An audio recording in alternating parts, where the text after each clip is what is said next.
விசிக துணை பொதுச் செயலாளர் வன்னியரசு வருகின்ற சட்டமன்ற தேர்தலில் விசிகவுக்கு 25 இடங்கள் ஒதுக்க வேண்டும் என கோரிக்கை வைத்துள்ளது திமுகவினருக்கு பெரும் அதிர்ச்சியை ஏற்படுத்தியுள்ளது.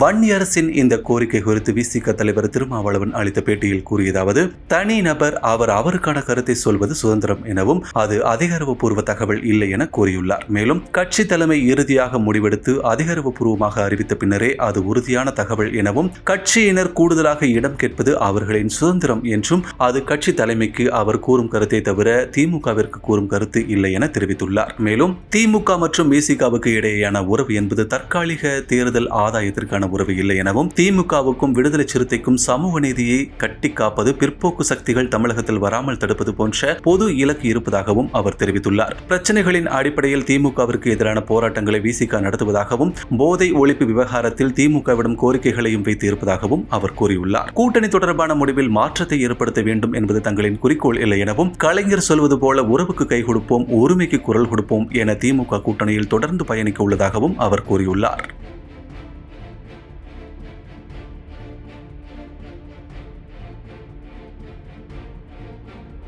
செய்திகளை உள்ளது உள்ளபடி தெரிந்து கொள்ள ரெஃப்ளெக்ட் நியூஸை சப்ஸ்கிரைப் பண்ணுங்க.